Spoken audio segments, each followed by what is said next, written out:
A mother and her young daughter went for a simple hike in the Smoky Mountains. They never came back. For 8 years, the family had no answers, until hikers stumbled across something chilling wedged deep in a mountain crevice. Sarah Chin was an experienced hiker. Her 7-year-old daughter Emma loved nothing more than exploring nature trails with her mother. On that crisp October morning in 2016, they set out for what should have been a routine day hike along the Appalachian Trail. The autumn leaves painted the mountainside in brilliant reds and golds, and Emma's excitement was infectious as she skipped ahead on the well-marked path. But what really happened in those mountains? Was it an accident? Or something far more sinister?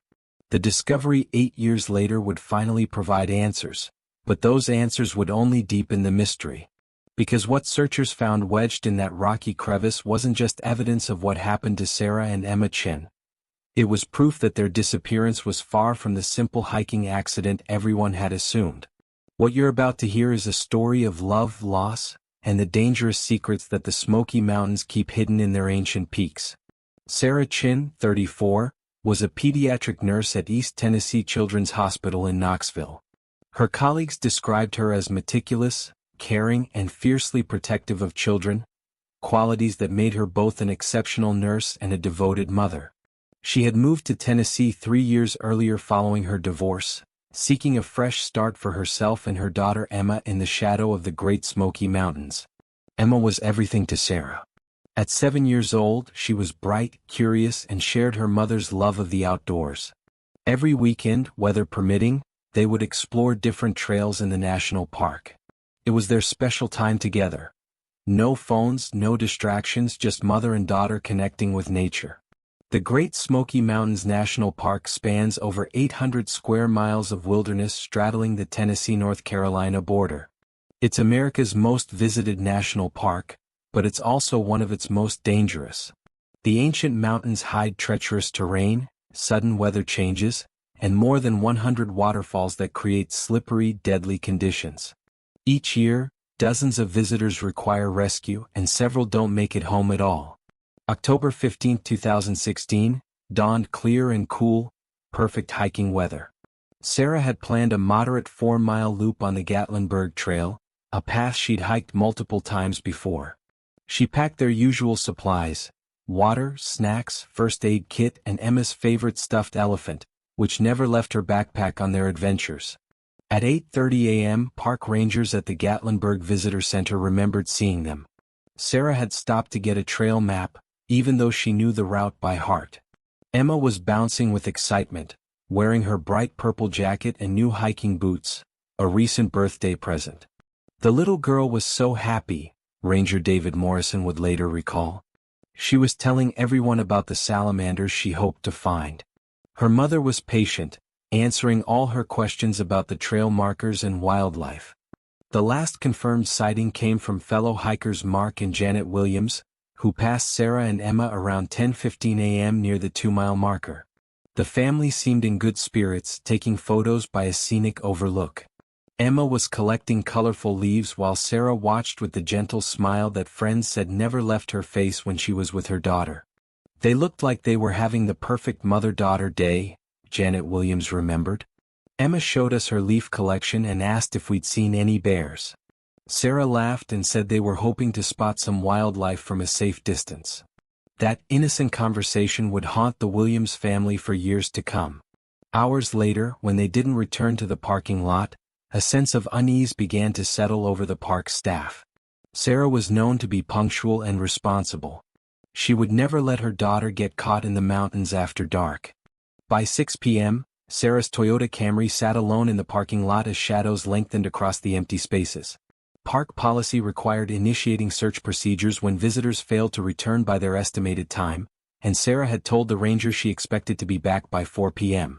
Ranger Morrison radioed for backup and began organizing an initial search team.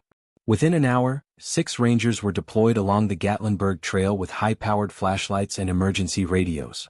The temperature was dropping rapidly, a dangerous situation for a mother and young child potentially lost in the wilderness. Sarah's ex-husband, Michael Chin, received the call at his home in Seattle at 8:30 p.m. Eastern Time. Despite their difficult divorce, Michael still cared deeply for both Sarah and Emma. He was on the first flight to Tennessee the next morning, arriving to find the small motel room that would become his base of operations for the coming weeks filled with maps, volunteer schedules, and growing desperation. Sarah would never put Emma in danger, Michael insisted to anyone who would listen. She was obsessive about safety. She always carried extra supplies, always checked weather conditions twice. Something happened to them. The search intensified at dawn.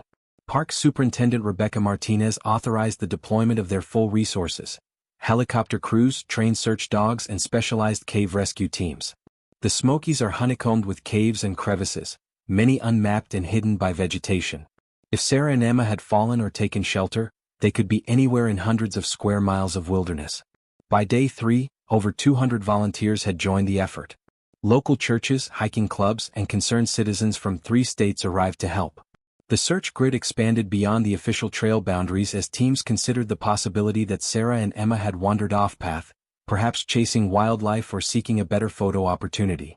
The first breakthrough came on day 4, when search dog Ranger, a German shepherd trained in human scent detection, alerted near a creek bed half a mile south of the trail. There, caught on a thorny bush, was a piece of purple fabric that matched Emma's jacket. When we found that fabric, everyone felt a surge of hope, volunteer searcher Patricia Gomez recalled. We thought we were closing in on them. We had no idea it was the beginning of a much darker mystery. 2 hours later, another team found Emma's left hiking boot wedged between rocks near a steep embankment. The boot was muddy but showed no signs of the wear and tear that would suggest Emma had been walking in it when it came off. More disturbing was its location. Nearly 2 miles from where the fabric had been found, in completely different terrain. The discovery that would haunt investigators came on day 6. Sarah's red scarf, the one Emma had been playing with during their last sighting, was found hanging from a branch 8 feet off the ground, 3 miles from the boot location. There was no way it could have gotten there naturally. Why would items be scattered miles apart, yet no sign of them? The evidence suggested movement across vast distances, but the items themselves told a story that made no logical sense. 3 weeks into the search, the harsh reality began to set in. Despite covering over 40 square miles of mountainous terrain, utilizing thermal imaging helicopters, and interviewing hundreds of potential witnesses, searchers had found only scattered belongings. No sign of Sarah or Emma themselves. Detective Linda Hayes of the Sevier County Sheriff's Department took over the investigation as it transitioned from a search and rescue operation to a potential criminal case. Hayes was a 15-year veteran who had worked dozens of missing person cases in the treacherous terrain of East Tennessee, but nothing quite like this. The pattern of evidence didn't make sense for a simple hiking accident, Hayes explained during a press briefing. When people get lost or injured on trails, they typically stay together. Belongings might be dropped or scattered by weather, but not over such distances and in such diverse locations. The investigation explored every possibility. Bear attacks, while rare, did occur in the Smokies. Wildlife experts examined the found items for signs of animal predation but found none of the telltale marks that would indicate wildlife involvement. The fabric tears appeared to be from thorns and rough surfaces, not claws or teeth. Could they have fallen into one of the area's numerous caves or sinkholes? Specialized cave rescue teams rappelled into every known opening within 5 miles of the trail, finding nothing but limestone formations and the occasional startled bat colony. The possibility that haunted everyone involved was human foul play. The Smokies, despite their natural beauty, had a history of criminal activity. Remote locations provided cover for everything from illegal drug operations to more sinister crimes. Detective Hayes quietly began investigating whether Sarah and Emma had encountered someone with malicious intent. Local residents, many of whom made their living from park tourism, watched nervously as media attention intensified. Stories emerged of other mysterious disappearances in the region over the years, hikers who had vanished without trace, leaving behind puzzling evidence and grieving families. People started sharing stories we'd never talked about before, said longtime resident Martha Crawford. There was the college student in 2009 who disappeared near Cataract Falls. The elderly man in 2012 who never came back from a day hike. We began to wonder if there was something more dangerous than bears hiding in these mountains. The investigation consumed Detective Hayes and her team for months. They interviewed registered sex offenders in 3 counties, investigated reports of suspicious individuals in the park around the time of the disappearance, and followed up on dozens of tips from the public. None led to concrete evidence. Michael Chin spent his savings on private investigators and increased the reward for information to $50,000. He appeared on national television, pleading for anyone with knowledge to come forward. The case was featured on several true crime shows, bringing brief surges of attention and new tips, but no breakthroughs. After 8 months of intensive investigation, the case was officially classified as cold, but remained open. Detective Hayes promised the family that any new evidence would be pursued aggressively, but privately she feared they might never know what happened to Sarah and Emma Chin. The family was left in the cruelest kind of limbo, unable to grieve properly without closure, unable to move forward without answers. Michael returned to Seattle a changed man, haunted by nightmares and jumping at every phone call, hoping for news that might finally bring his daughter and ex-wife home.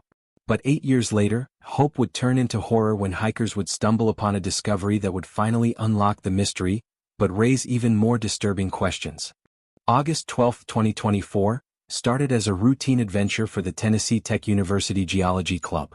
Professor Janet Kim had brought 6 graduate students to explore the less-traveled sections of the Smokies, searching for interesting rock formations for their research project on Appalachian mountain geology. The group had hiked off the main trails to reach a steep rocky ridge known locally as Devil's Backbone, a narrow, treacherous formation that most tourists avoided.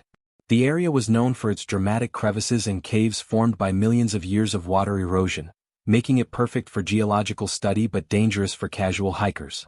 Graduate student Marcus Rodriguez was photographing a particularly interesting quartz vein when something caught his eye about 30 feet below their position. Wedged in a narrow crevice between 2 massive limestone slabs was what looked like fabric, too bright and artificial to be natural vegetation. "At first I thought someone had dropped trash," Marcus would later tell investigators. "But the color was too vivid and it was wedged too deep to be something that just blew in from the wind." Professor Kim rappelled down to investigate, following proper safety protocols with ropes and harnesses. What she found would forever change how authorities viewed the Chin disappearance case. The crevice was deeper than it appeared from above, a narrow chimney that extended down into the mountain at least 20 feet. About 10 feet down, caught on a ledge barely wider than a person's shoulders, were unmistakably human remains entangled with fabric and personal belongings. The scene was both heartbreaking and deeply unsettling.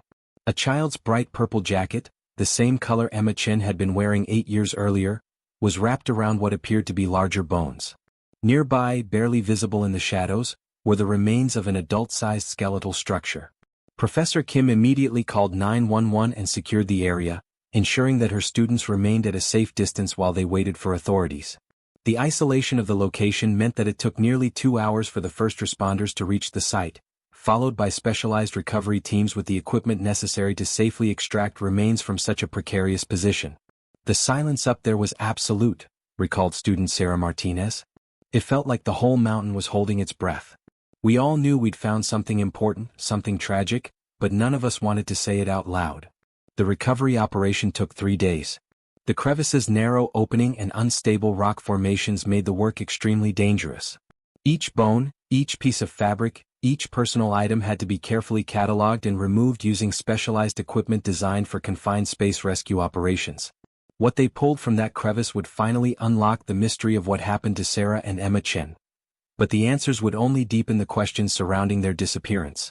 The remains were transported to the Tennessee Bureau of Investigation's Forensic Laboratory in Nashville, where Dr. Amanda Foster, the state's chief forensic anthropologist, began the delicate process of identification and analysis.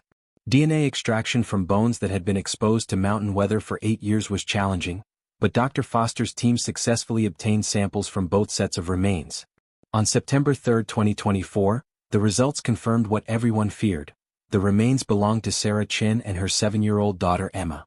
But the forensic analysis revealed details that transformed the case from a tragic hiking accident into something far more sinister. Dr. Foster's examination of Sarah's bones showed clear evidence of blunt force trauma to her skull, injuries that occurred around the time of death and were inconsistent with a simple fall. The fracture patterns suggested multiple impacts from a heavy, rounded object. These were not injuries that would result from accidentally slipping on rocky terrain. "The trauma patterns I observed are consistent with intentional violence," Dr. Foster explained to Detective Hayes during their meeting. "The fractures show directionality and force application that suggests someone struck this woman multiple times with a weapon." Emma's remains told an equally disturbing story. While her skull showed no signs of trauma, her small skeleton revealed evidence of restraint marks on her wrists and ankles, areas where rope or cord had been tied tightly enough to mark the bones over time. The positioning of the remains within the crevice also raised questions. Both bodies had been arranged deliberately, not simply fallen or placed haphazardly. Sarah's remains showed evidence of having been moved after death, while Emma's positioning suggested she had been placed carefully, almost protectively, within her mother's embrace. Personal items recovered from the scene provided additional clues. Sarah's wallet was found intact, containing $127 in cash and all her credit cards, ruling out robbery as a motive. Her cell phone, though damaged by years of exposure, yielded crucial data when forensic technicians managed to recover some information from its memory. The phone's GPS showed that Sarah and Emma had indeed followed the planned trail route for the first 2 hours of their hike. But at 11:47 a.m., over an hour after their last confirmed sighting, the GPS showed their location as being nearly 3 miles off the established trail, in terrain that would have required expert climbing skills to reach. The GPS data suggests they were led or taken to this location, Detective Hayes noted. Sarah was an experienced hiker, but she wasn't a technical climber. She would never have attempted to take a 7-year-old child into terrain this dangerous voluntarily. Text messages recovered from the phone's memory provided the most chilling evidence yet. At 11:23 a.m., Sarah had sent a message to her friend Jennifer Walsh that was never delivered due to poor cell service in the mountains. Something wrong. Man following us. Emma scared. Going off trail to lose him. That message, never sent, was the last communication Sarah Chin ever attempted to make. If it wasn't a tragic hiking accident, then who or what was responsible for the deaths of Sarah and Emma Chin? The forensic evidence transformed the Chin case from a cold missing persons investigation into an active murder inquiry. Detective Hayes, now working with FBI behavioral analysts and additional state investigators, began developing a profile of their suspect. The killer had knowledge of the terrain. The location where the bodies were found was not accessible to casual hikers. It required familiarity with the mountain's geography and the physical ability to navigate extremely dangerous terrain while controlling 2 victims. This suggested either a local resident or someone with extensive experience in the Smokies. The crime showed elements of both planning and opportunity. While the killer may not have specifically targeted Sarah and Emma, they were prepared to act when the opportunity arose. The fact that Sarah had sensed danger and tried to evade her pursuers suggested the encounter began as a chance meeting that escalated.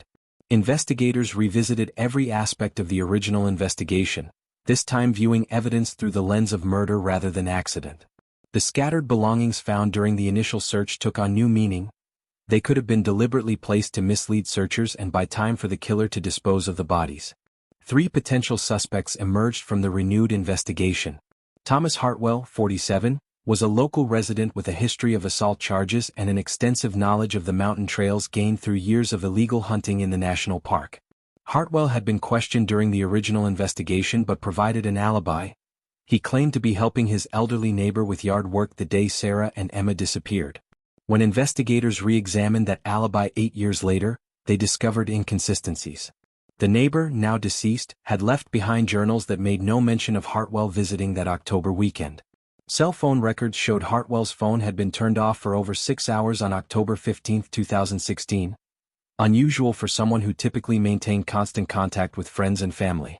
Derek Morrison, 32, was the son of the park ranger who had last seen Sarah and Emma at the visitor center. Derek had been struggling with drug addiction and had a criminal record including breaking and entering charges. What made him particularly interesting to investigators was his intimate knowledge of both the official park trails and the hidden routes used by local hunters and drug dealers. Derek had initially been ruled out as a suspect because multiple witnesses claimed to have seen him in downtown Gatlinburg that afternoon. But video surveillance from the period had since been destroyed, and some of those witnesses had since admitted they might have been mistaken about the specific day. Carl Jenkins, 38, was perhaps the most troubling suspect. A former park maintenance worker who had been fired 3 months before the disappearance for inappropriate behavior around female visitors, Jenkins had moved to a remote cabin about 10 miles from the park boundaries. He had extensive knowledge of the park's hidden areas from his years of employment and had been the subject of several complaints about his behavior toward women hiking alone. During the original investigation, Jenkins had provided investigators with a detailed account of his activities that day, claiming he had been working on his cabin's plumbing. But forensic examination of his old employment records revealed that he had specifically worked on trail maintenance in the area where Sarah and Emma's scattered belongings were found. Each suspect had means, opportunity, and knowledge that could explain how the crime was committed. But after 8 years, physical evidence was limited, and witness memories had faded. Detective Hayes knew that solving the case would require more than circumstantial evidence. It would require someone to break their silence.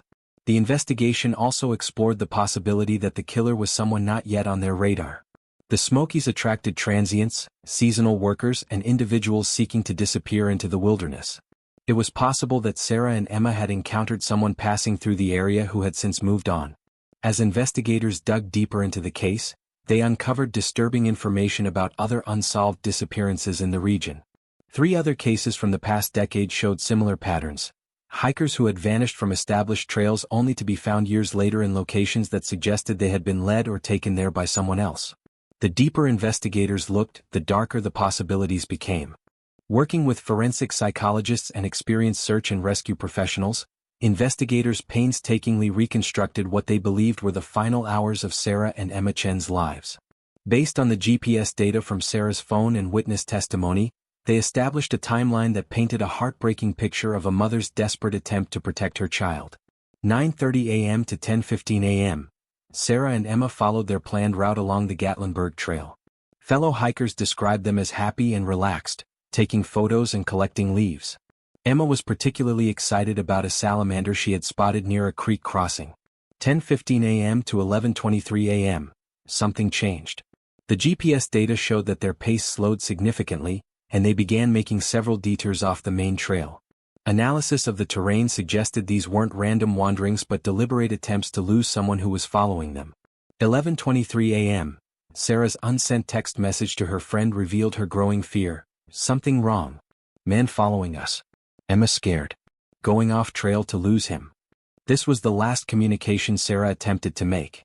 11:47 a.m., the GPS showed their final location, deep in terrain that would have required significant climbing expertise to reach. Investigators believe this is when Sarah and Emma encountered their killer at the location where their remains would be found 8 years later. Forensic psychologist Dr. Michael Torres analyzed the evidence to understand the killer's behavior and methods. The evidence suggests this was someone who used the terrain to his advantage, Dr. Torres explained. He may have initially followed them out of curiosity or opportunity, but when Sarah noticed and began trying to evade him, he escalated to violence. The location where the bodies were found suggests he knew exactly where he was taking them. The positioning of the remains told its own story. Sarah had died first from the blunt force trauma to her head. The evidence suggested she had fought to protect Emma, but her maternal instincts were no match for someone prepared for violence. Emma had survived longer. The restraint marks on her bones indicated she had been held captive for some period before her death. The cause of Emma's death remained undetermined due to the condition of the remains, but investigators believed she had died from exposure and dehydration after being left in the crevice. The most heartbreaking aspect of this case is imagining what Sarah went through, Detective Hayes reflected. She knew they were in danger. She tried everything she could think of to protect her daughter. In the end, even death couldn't separate them. Emma was found in her mother's arms. The investigation revealed that the killer had made several return trips to the scene over the years. Some of Emma's belongings showed signs of having been moved or arranged long after her death, suggesting their killer had revisited the location multiple times. This behavior pattern was consistent with someone who felt a sense of ownership or control over the crime scene. Imagine walking with your child into the forest, holding their small hand, pointing out wildflowers and wildlife, never knowing it would be your last step together. For Sarah Chin, that October morning started as another perfect adventure with her beloved daughter and ended in unthinkable tragedy. The evidence painted a picture of a mother who, faced with the ultimate horror, never stopped trying to protect the little girl who meant everything to her. Even in death, Sarah's arms were wrapped around Emma, as if she could still shield her from harm. And yet, after all the searching and all the answers, one haunting question remains. On November 15, 2024, 8 years and 1 month after Sarah and Emma Chin disappeared, Detective Hayes held a press conference to announce the findings of the forensic investigation. The official cause of death for Sarah Chin was ruled homicide by blunt force trauma.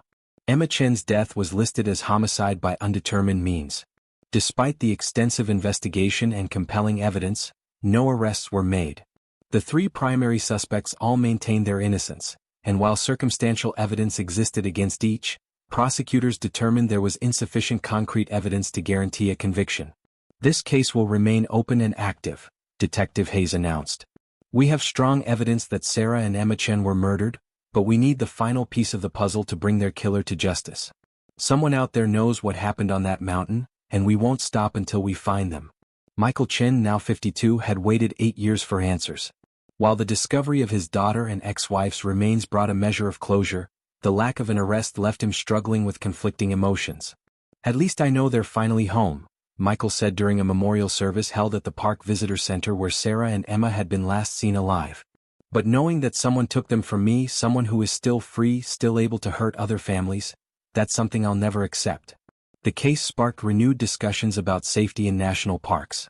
The National Park Service implemented new trail monitoring systems and increased ranger patrols in remote areas.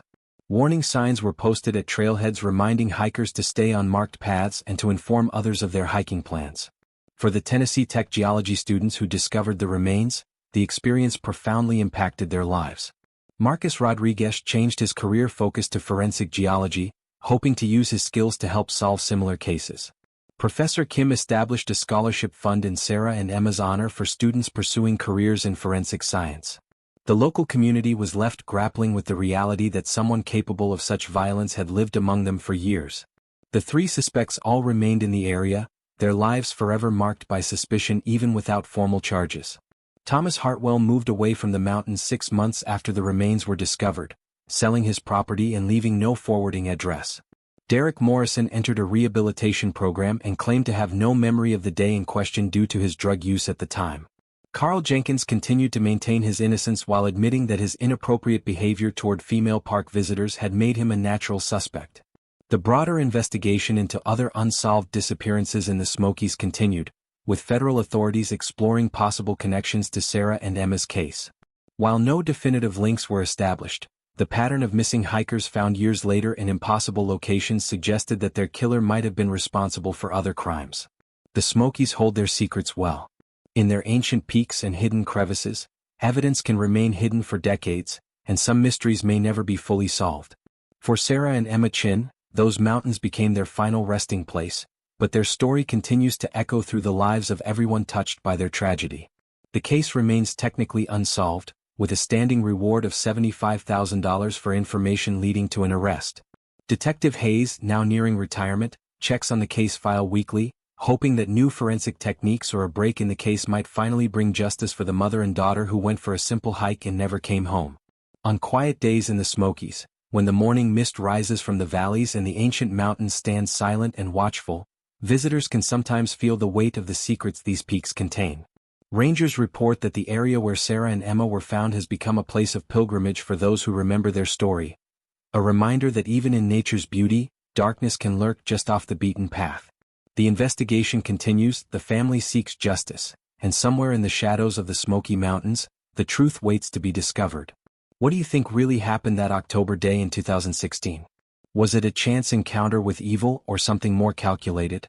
The evidence points to murder, but the identity of the killer remains one of the Smokies' darkest secrets. For Sarah and Emma Chen, the mountains that they loved became their tomb. But their memory lives on, a reminder of the precious fragility of life and the enduring power of a mother's love, a love that not even death could break.